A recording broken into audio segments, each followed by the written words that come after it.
कुंदन लाल जी का पूरा परिवार एक रिश्तेदार के घर शादी में गए थे। कुंदन लाल की पत्नी मोहिनी देवी, उनकी बेटी मीरा, बहू सरिता सभी शादी में लंच कर रहे थे।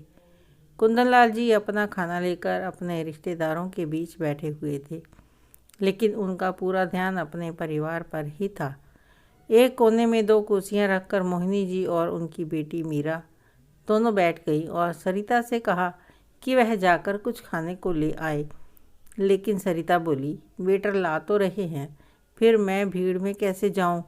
मोहिनी जी ने कहा, तुम जाकर 2 प्लेट फ्रूट चाट या टिक्की लेकर आओ। थोड़ी देर में सरिता दोनों हाथों में चाट की प्लेटें उठाए हुए आई। उसके सिर से साड़ी का पल्लू खिसक कर कंधे पर आ गया। दोनों माँ बेटी सरिता को घूरने लगी और मोहिनी जी ने डांट दिया कि सिर से पल्लू क्यों गिरा? इतने रिश्तेदार जमा हैं यहाँ और तुमने सारी लाज शर्म धो पोंछ कर रख दी। खुद खाने लगी और सरिता से अपने पास बैठने को कह दिया।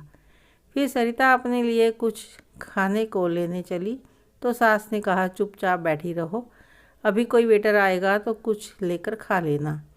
तो वह चुपचाप बैठ गई। मोहिनी जी और मीरा ने सरिता को कुछ और स्नैक्स लाने के लिए भेज दिया।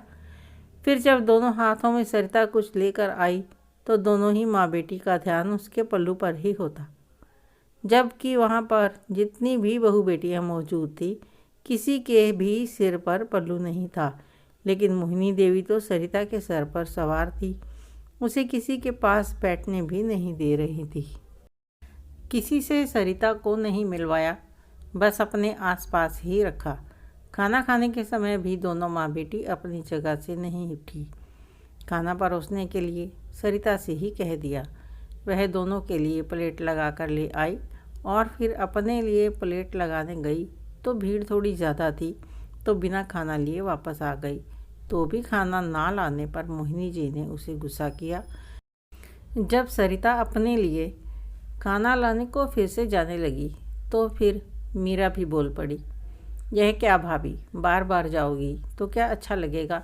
देखने वाले भी कहेंगे कि इनकी बहू कितना खाती है, बार बार कुछ ना कुछ लेने जा रही है और दोनों हाथों से खाना बटोरने में लगी है, शर्म नहीं आती? सरिता बेचारी सबको खाते हुए देखे जा रही थी और उसे भूख भी बहुत लग रही थी। वह अपने पति देव को इधर उधर निगाहें दौड़ाकर ढूंढने लगी। वह उसे दिखाई तो दिया, लेकिन वह भी अपने साथी रिश्तेदारों से बातें करने में व्यस्त था। सरिता कभी खड़ी हो जाती, कभी बैठ जाती, कभी खड़ी हो जाती और देव को देखते हुए फिर से बैठ जाती। इतने में मोहिनी जी और मीरा दोनों एक साथ बोल पड़ी, क्या है, क्यों बार बार उठ बैठ रही हो? एक जगह टिक कर नहीं बैठ सकती क्या? कहते हुए ननद मीरा ने सरिता का हाथ पकड़कर ज़ोर से खींचकर बिठाया और वह चुपचाप बैठ गई और दोबारा नहीं उठी। सामने से कुंदन लाल जी सब देख रहे थे। कुंदन लाल जी उठे और उठकर अपनी बहू सरिता के पास आए। सरिता को वहाँ से उठाया और अपने साथ चलने को कहा।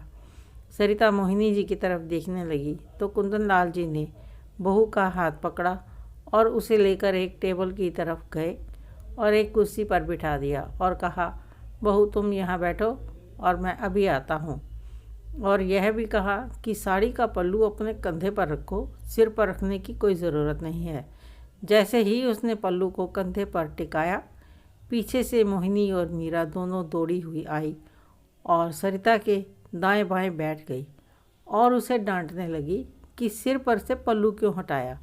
इतने में कुंदन लाल जी एक हाथ में खाने की प्लेट और दूसरे हाथ में अपने बेटे देव का हाथ पकड़े हुए लेकर आए और लाकर प्लेट बहू के सामने रख दी और देव को सरिता के पास बैठने को बोला और कहा, बेटा पहली बार बहू को रिश्तेदारी में लेकर आए हो तो उसके साथ साथ रहो, किसी से मिलवाओ तो सही, उसे कुछ खिलाओ पिलाओ। जब से यहाँ आई है तब से भूखी बैठी है और सास और ननद के लिए खाना परोसने का काम कर रही है, जैसे अपने घर से वेटर लेकर आई हूँ, और तुम भी इधर नहीं देख रहे हो।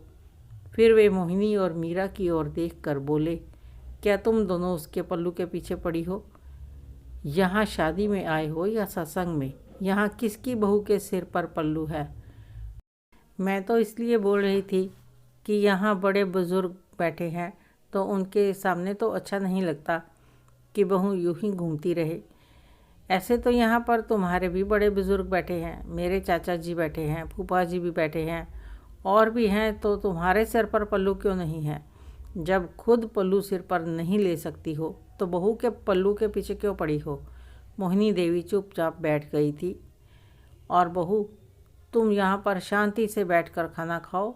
अगर किसी चीज़ की ज़रूरत है तो देव से कहो, और ख़बरदार अगर किसी ने इसे पल्लू लेने को कहा तो उसकी खैर नहीं, समझी तुम दोनों। और कुंदन लाल जी आदेश देकर वहीं अपने रिश्तेदारों के बीच जाकर बैठ गए, लेकिन ध्यान इस टेबल पर था। देव ने सरिता को खाना खिलाया और उसके बाद वेटर से बोलकर सबके लिए आइसक्रीम मंगवाई।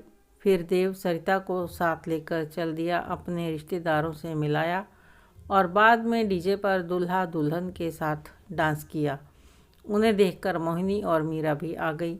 अपनी बहू और बेटी को डांस करते हुए देखकर उनका भी डांस करने को मन किया। और सरिता ने नोटिस किया कि मोहिनी देवी धीरे धीरे थिरक रही थी और सरिता ने अपनी साड़ी का पल्लू कमर में ठूंसा, अपनी सासू माँ का हाथ पकड़ा और डांस फ्लोर पर ले गई। मोहिनी, मीरा और सरिता ने देव के साथ डीजे पर जमकर डांस किया। खुशी खुशी सब वापस घर आए। सरिता ने अपने ससुर जी को धन्यवाद दिया कि उनके कारण वह शादी पर खुलकर आनंद उठा सकी। आपको यह कहानी कैसी लगी कमेंट करके अवश्य बताएं। अच्छी लगी हो तो लाइक करें, शेयर करें, सब्सक्राइब अवश्य करें। धन्यवाद।